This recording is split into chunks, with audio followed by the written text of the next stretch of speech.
સ્વામિનારાયણ. બોલો કષ્ટભંજન દેવ કી જય.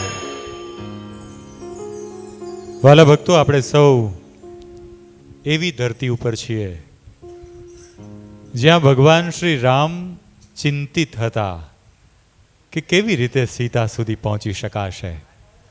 આની ચિંતા જેમણે દૂર કરી છે એ બજરંગ બલી, આપણા સૌના કષ્ટભંજન દેવ, એમને કેન્દ્રમાં રાખી અને એમના જીવનને કેન્દ્રમાં રાખી અને સમગ્ર વિશ્વની અંદર જ્યાં જ્યાં પણ ભારતીયો વસ્યા છે ત્યાં ત્યાં, જ્યાં જ્યાં ગુજરાતીઓ વસ્યા છે ત્યાં ત્યાં ભવ્યાતિ ભવ્ય રીતે ખૂબ જ ભક્તિભાવ સાથે આ સંદેશને પહોંચાડવાનું બીડું જેમણે ઝડપ્યું છે એવા વિશ્વવંદનીય ગુરુવર્ય એવા સ્વામી અથાણાવાળા શ્રી હરિપ્રકાશદાસજી સ્વામીના ચરણોમાં વંદન કરીએ. અને હું વિનંતી કરીશ કે આપણે સૌ જેના થકી, જેમના મધ્યસ્થી, જેમના કેન્દ્ર સ્થાને આપણે સૌ અહીંયા પહોંચ્યા છીએ એવા ગાત્રાડ ઇવેન્ટના ઓનર આદરણીય શ્રી રાજભાઈ લાખાણી અને રવિભાઈ લાખાણી, હું વિનંતી કરીશ કે રાજભાઈ આપ પધારો અને પોથી પૂજા અને વક્તા પૂજાના ભક્તિભાવ ભર્યા પ્રસંગની અંદર આપ સૌ એમના સંગાથે જોડાશો. પોથી પૂજા અને વક્તા પૂજાની સાથે સાથે આપણી વચ્ચે નિઝામાબાદથી ઉપસ્થિત એવા જગદીશભાઈ, તમિલનાડુ, આમ તો મૂળ રાજસ્થાનના પણ તમિલનાડુને 4 દાયકાઓથી પોતાનું બનાવ્યું છે એવા ગુજરાત નહીં, નારાયણભાઈ, હા નારાયણભાઈ, આપને પણ વિનંતી, આપ પધારશો. આ ઉપરાંત સુરતથી અશોકભાઈ ઉપસ્થિત છે, હૈદરાબાદથી ઉપસ્થિત છે, આપ આરતીમાં પધારશો સૌ. અને રાજભાઈ વક્તા પૂજા અને પોથી પૂજા માટે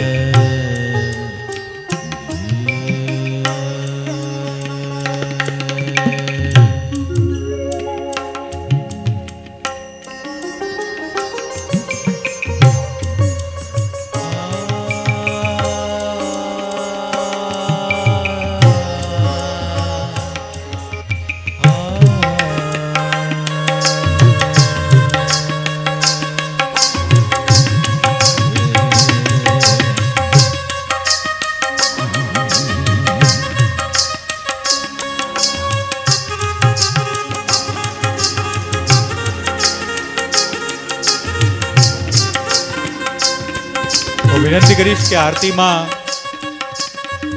જે યજમાન શ્રીઓ અને તમામ મહેમાનોને આરતી આપશો.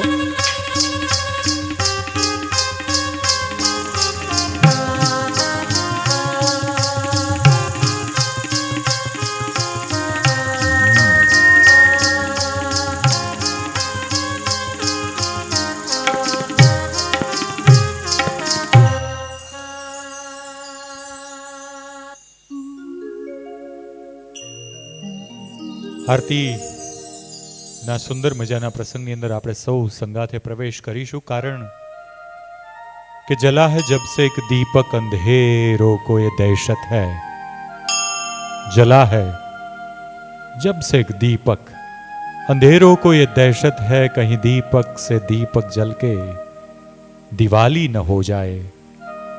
प्यार का दीप जलाते रहो दोस्तों, प्यार भारत की आन बान और शान है. इसकी शान में कोई गुस्ताखी न हो जाए, इसलिए इस दीप को जलाते रहो दोस्तों.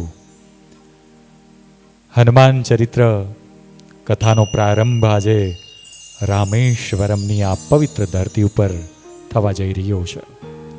કેટલો સુંદર અને સુભગ આ સમન્વય છે. અને એ જ સમન્વયના અનુસંધાને જ્યારે વિવિધ શહેરોથી, પછી એ હમણાં જ અહીંથી મેં વાત કરી એમ હૈદરાબાદ હોય, તમિલનાડુની અંદર પણ આપણા જ ભક્તો વધાર્યા છે. હૈદરાબાદથી છે, નિઝામાબાદથી છે, મુંબઈથી છે, સુરતથી છે, વડોદરાથી છે, રાજકોટથી છે, અમદાવાદથી છે, બોટાદથી છે, નાના મોટા ગુજરાતના શહેરો અને ગામડાઓથી આપણી વચ્ચે ભક્તો ઉપસ્થિત થયા છે. એનો આનંદ છે અને એ જ આનંદને આપણે આવા 5 દિવસ દરમિયાન અનુભવ કરવાનો છે, એનો અહેસાસ કરવાનો છે. તો ચાલો આ પ્રથમ દિવસનો પ્રારંભ કરીએ ભારતીય સંસ્કૃતિ અને આપણા સૌની પરંપરા પ્રમાણે દાદાની આરતી સાથે. તમામ મહેમાનોને વિનંતી કરીશ કે આરતી આપ લઈ લેશો. બોલો કષ્ટભંજન દેવ કી જય.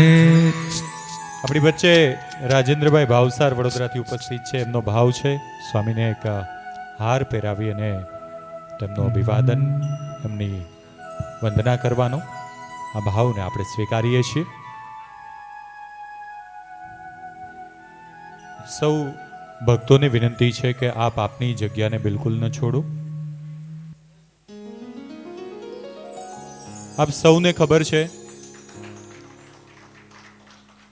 કે હનુમાન ચાલીસા યુવા કથા, અને યુવા કથાની સાથે જોડાયેલો જે બહુ મહત્વનો જે ભાવ છે, જે ધ્યેય છે, જે લક્ષ્ય છે, જે હેતુ છે, એ હર હંમેશ હનુમાન ચરિત્ર કથાના અનુસંધાને ભારતના વિવિધ મહત્વના કહી શકાય એવા તીર્થોની અંદર, પછી એ દ્વારિકા હોય, જગન્નાથપુરી હોય કે રામેશ્વરમ હોય, આવા અનેક ભારતના જે 4 ધામોમાંનું એક ધામ છે, એ ધામ ઉપરાંત પણ અનેક એવા તીર્થોની અંદર હનુમાન ચરિત્રનું ગાન કરી અને વાસ્તવિક રીતે હનુમાનજીના જીવનને કેન્દ્રમાં રાખી અને સમાજની અંદર કેવી રીતે કેટલીક બદીઓને બદલાવી શકાય, એ ભાવ સાથે આ હનુમાન ચરિત્ર કથાનો આપણે પ્રારંભ કરવા જઈ રહ્યા છીએ.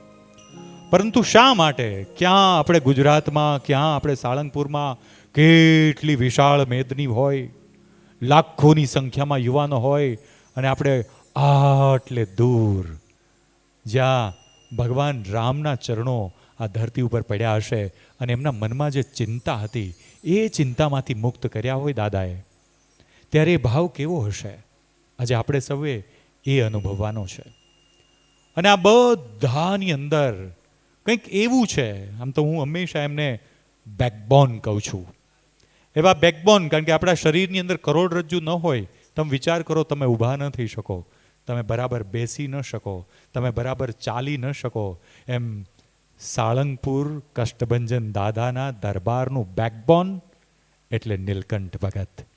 એ નીલકંઠ ભગત માટે જોરદાર તાળીઓ તમારી હોવી જોઈએ, કારણ કે સતત કંઈક નવું, કંઈક ઇનોવેટિવ, બધાને સાથે લઈને કેવી રીતે અહીંયા સુધી પહોંચવું. હું વિનંતી કરીશ નીલકંઠ ભગત, આપ આજની આ કથાના પ્રારંભની અંદર કેવી રીતે આપણે યાત્રામાંથી પસાર થવાનું છે એની આછેરી વાત કરશો. જોરદાર તાળીઓ. આપણે નીલકંઠ ભગત એકદમ આ 5 દિવસની કથાની અંદર આપણે શું કરવાનું છે અને કેવી રીતે આપણે કથામાંથી પસાર થવાનું છે એની ખૂબ જ સરળ ભાષામાં અને કથાનું શું મહત્વ છે એની વાત કરી. પરમધામ ગરડા ગઢપુરથી આપણી વચ્ચે સાંખ્ય યોગી બહેનો ઉપસ્થિત છે, મમતાબેન, મીરાબેન, એમનું પણ આપણે જોરદાર તાળીઓથી હાર્દિક સ્વાગત કરીએ. સ્વામી, હું આવતો તો એક વિડીયો જોતો હતો. વિડીયોની અંદર એક માણસ માકડાને કંટ્રોલ કરતો હતો. માકડાને આમ ચપટી વગાડે ને આમ ખાય, આમથી આમ કરાવે. એટલે કોઈએ પૂછ્યું કે તમે આ માકડાને આ એક જગ્યાએ બેસી નથી શકતું તો એને પકડો છો કેવી રીતે? ત્યારે એણે એમ કહ્યું કે પકડવા માટે અમે એક માટલું બનાવીએ છીએ, અને માટલાનો જે આગળનો ભાગ છે એ સાવ સાંકડો રાખીએ છીએ, અને એ સાંકડો ભાગ છે ને એની અંદર અમે એને ગમતા ભાવતા ફળ મૂકીએ છીએ. એમાં કેળા પણ હોય, સફરજન પણ હોય. અને જેવું માકડું ભૂખ્યું થાય અને એને સુગંધ આવે કે આમાં કેળું છે, એની નજર પડે એટલે તરત જ માટલામાં હાથ નાખે છે. હાથ બહુ આરામથી જતો રહે છે.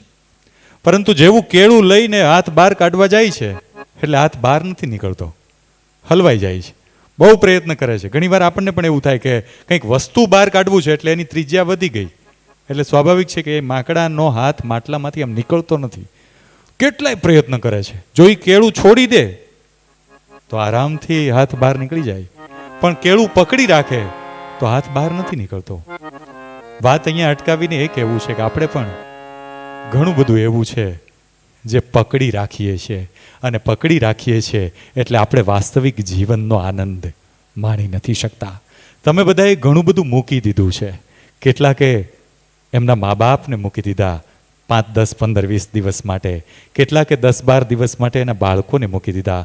કેટલાકે 10, 12 દિવસ માટે એના ધંધાને મૂકી દીધું. કંઈક મૂકી દીધું છે, કારણ કે તમારે એ હાથ બહાર કાઢી અને જીવનનો વાસ્તવિક આનંદ અનુભવવો છે.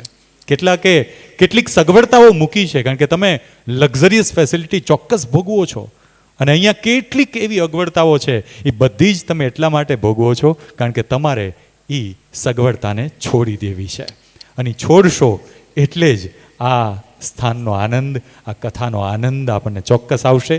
તો ચાલો આ જ કથાની અંદર આપણે સૌ મન મૂકીને એવી રીતે પ્રવેશ કરવો છે કે જાણે આ ધરતીની અંદર જે પવિત્રતા છે એ આપણા જીવનમાં જોડાય અને વાસ્તવિક જીવનના આનંદને આપણે સૌ અનુભવીએ. આપના કરતાલ ધ્વનિથી પરમ વંદનીય, પરમ શ્રદ્ધેય એવા વિશ્વગુરુ હરિપ્રકાશદાસજી સ્વામીના ચરણોમાં વંદન કરીએ કે હનુમાન ચરિત્રનું ગાન આપણા સૌના કાન સુધી પ્રસરાવશો.